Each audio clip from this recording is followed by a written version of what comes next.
Hey everyone, welcome back to English at Work. I'm Jenny. And I'm Alex. Today we're diving into something that honestly makes my skin crawl just thinking about it. Office gossip. Specifically when you are the subject of that gossip. And we're not talking about harmless chit-chat like, did you see Sarah's new haircut? We're talking about the damaging kind, rumors that can hurt your reputation, your relationships, and even your career. The worst part? Often you don't even know it's happening until the damage is already done. So today's story is about Lisa. She's an account manager at a consulting firm. Been there about 4 years, well-liked, does good work. And then one day, she discovers that rumors about her have been spreading through the office for weeks.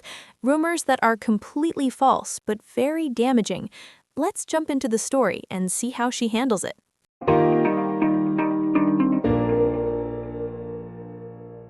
So Lisa is having lunch with her friend Amanda from the finance department. They're at a cafe near the office, just catching up. And Amanda gets this weird look on her face. Lisa, can I ask you something? And please don't take this the wrong way. Lisa's immediately on alert. Sure, what's up? Is there something going on between you and David from the client services team? Lisa almost chokes on her sandwich. What? No. Why would you ask that? Amanda looks uncomfortable.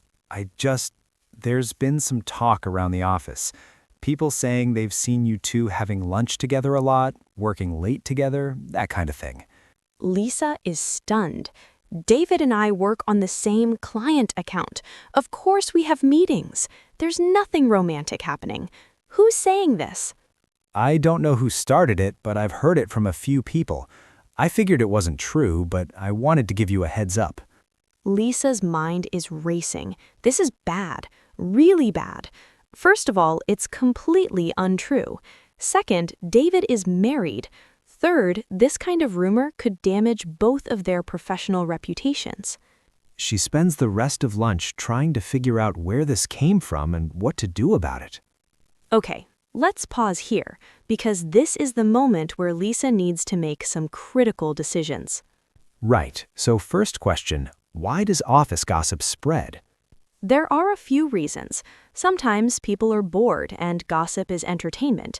Sometimes people are insecure and putting others down makes them feel better. Sometimes it's competitive. Damaging someone's reputation helps someone else get ahead. And sometimes it's not even malicious. It starts as an innocent observation, like, I saw Lisa and David at lunch, and then it gets twisted as it spreads. Exactly. You know that game Telephone where you whisper a message and by the end it's completely different? That happens with gossip too. So what should Lisa do? What are her options? Option 1, ignore it. Hope it dies down on its own. Option 2, confront the gossiper directly if she can figure out who it is. Option 3, address it publicly. Make a statement to clear things up. Option 4, talk to HR or management. Each option has pros and cons. Let's see what Lisa decides to do. Lisa doesn't make any hasty decisions. First, she needs to understand the scope of this problem. She casually asks a few trusted colleagues if they've heard anything. She doesn't want to draw more attention, but she needs to know how widespread this is. She talks to her work friend, Brian. Hey, this might sound weird, but have you heard any rumors about me and David? Brian shifts uncomfortably. I may have heard something, but I didn't believe it. I know you guys just work together. Where did you hear it from? I think it was Melissa from marketing. She mentioned something about seeing you two at a restaurant after work. Interesting. Now Lisa has a name, Melissa. Lisa thinks back. Yes, she and David did have dinner with a client at a restaurant 2 weeks ago. It was a business dinner. The client was there too, but maybe Melissa didn't see that part. Or maybe Melissa saw it and deliberately left that part out when she told the story. Lisa talks to one more person, her teammate, Jennifer. Have you heard anything strange about me lately? Jennifer sighs. Lisa, I wasn't going to say anything, but yeah, there's been some gossip. I shut it down every time I hear it, for what it's worth. Thank you. Do you know where it started? I heard it from Melissa first, but I think she heard it from someone else. It's hard to trace back. Now Lisa knows Melissa is definitely spreading it, but she might not be the original source. Lisa decides to confront Melissa directly, not angrily, but firmly. She finds Melissa in the break room. "Hey Melissa, do you have a minute? I'd like to talk to you about something." Melissa looks nervous. Sure, what's up? Lisa keeps her voice calm and professional. "I've heard through a few people that you've been telling others you saw me and David having dinner together and implying there's something romantic going on." Notice how she said that. She's stating facts, not accusing. Melissa's face goes red. I just mentioned that I saw you guys together. I didn't mean anything by it." What you saw was a business dinner with a client. The client was there too. When you tell people you saw us together without that context, it creates a false impression. "I didn't know there was a client there. I just saw you two from across the restaurant." That's exactly my point. You made an assumption and spread it as fact. This rumor is damaging to both my reputation and David's. I need you to stop talking about this and to correct the record with anyone you've told. Melissa looks genuinely embarrassed now. "I'm sorry, Lisa. I really didn't mean to start anything. I'll make sure people know it was just a work thing." I appreciate that. Thank you. Lisa walks away. She handled that well. Calm, direct, clear about what she needs. But here's the problem. Even if Melissa corrects the story, the gossip has already spread, and gossip has a life of its own. Lisa knows she needs to tell David about this. He deserves to know what's being said about him, too. She pulls him aside after a meeting. "David, I need to talk to you about something awkward. There's been some gossip going around the office about us.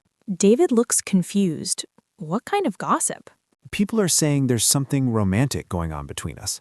It's completely false, obviously, but I wanted you to know because it could affect you too." David's face darkens. Are you serious? That's ridiculous. Who's saying this? It started with someone seeing us at that client dinner 2 weeks ago and not realizing it was a business meeting. I've addressed it with the person who was spreading it, but I'm not sure how far it's gotten. David is angry. This is exactly the kind of garbage that makes workplaces toxic. What are you going to do? I'm considering talking to our manager or HR. This isn't just annoying, it's potentially damaging to both of our careers, especially since you're married. Yeah, my wife would not be happy if she heard this rumor. Let me know what you decide. I'll back you up whatever you choose to do. Having David's support is important. This isn't just Lisa's problem, it affects both of them. Lisa decides to talk to HR. Not to file a formal complaint, but to document what's happening and get advice. She schedules a meeting with Patricia, the HR manager. "Patricia, I'm dealing with a situation I want to get your guidance on." She explains the whole thing, the rumor, how she discovered it, her conversation with Melissa, the potential impact on both her and David. Patricia takes notes. "Thank you for bringing this to me, Lisa. This is workplace gossip that crosses a line into potential harassment." I'm not necessarily looking to file a complaint. I just want it to stop, and I want to make sure my reputation isn't damaged. I understand. Here's what I recommend. First, I'm going to have a conversation with Melissa about professional conduct and the company's policies around gossip and rumors. Okay. Second, I think it would be valuable for you and David to be strategic about your professional interactions for a while. Not because you're doing anything wrong, but to deny the rumor any oxygen. You mean avoid working together? Not entirely, but maybe have meetings in public spaces, include other team members when possible, document your client work clearly, just be above reproach. Lisa doesn't love this advice. It feels like she's being punished for something she didn't do, but she understands the logic. Third, if you feel comfortable, you might want to address this in your team meeting, not in a dramatic way, but just to clear the air. What would I even say? Something simple. "I've become aware that there's been some gossip about my professional relationship with David. For the record, we work together on client accounts, and that's the extent of it. I'd appreciate everyone keeping our workplace professional and focused on our work, not speculation."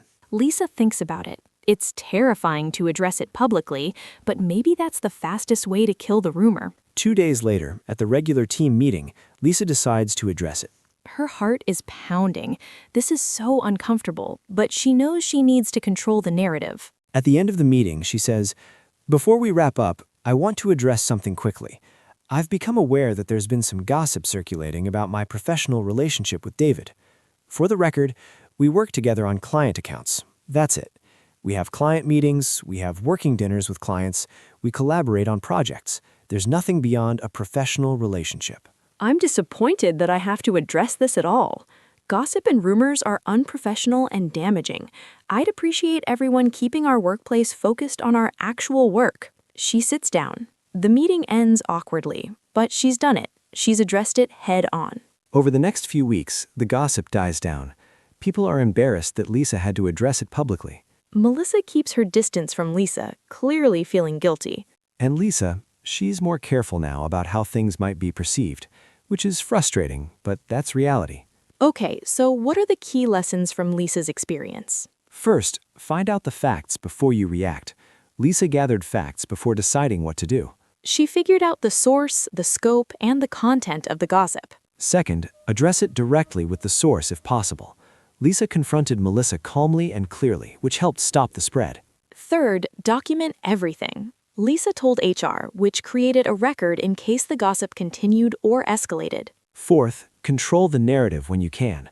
By addressing it in the team meeting, Lisa got ahead of the rumor and stated the truth clearly. Fifth, protect yourself going forward. Even though it's unfair, Lisa had to be more conscious of how her professional interactions might be perceived. And sixth, build allies. Lisa's friends who shut down the gossip when they heard it were invaluable.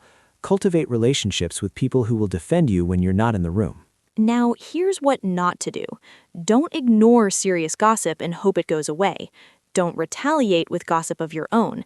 And don't let it eat away at your mental health. Address it and move on. When you first hear about gossip, thank you for telling me. Can you share where you heard it and how spread it seems to be? When confronting the gossiper, I've heard that you've been saying X. That's not accurate, and it's damaging to my reputation. I need you to stop spreading this information. When correcting the record, I want to clarify what actually happened because I think there's been a misunderstanding. When talking to HR, I'm dealing with gossip that I believe crosses the line into potentially affecting my professional reputation. I'd like to document this and get your guidance. When addressing it publicly, I've become aware of rumors about X. I want to set the record straight. Truth. I'd appreciate everyone keeping our workplace professional. When someone tries to gossip to you, I don't feel comfortable discussing someone who isn't here to speak for themselves. That last one is great for shutting down gossip before it spreads. If more people used it, there'd be a lot less drama at work. Here's the hard truth about office gossip. It's probably never going away completely. Right. Humans gossip. It's part of social dynamics.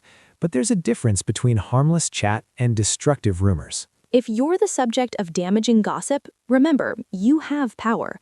You can confront it, you can control the narrative, and you can protect your reputation. But you also have to accept that you can't control what everyone thinks or says. Some people will believe rumors no matter what. Focus on the people who matter: your manager, your close colleagues, your work quality. Your work speaks for itself. If you're doing good work and behaving professionally, the truth will eventually win out. All right, that's it for today. Next week, we're tackling when your coworker sabotages your promotion, because apparently some people will do anything to get ahead, including tearing others down. If you're finding value in these episodes, please share them with someone who might need to hear them. Thanks for listening to English at Work. Keep your reputation intact out there.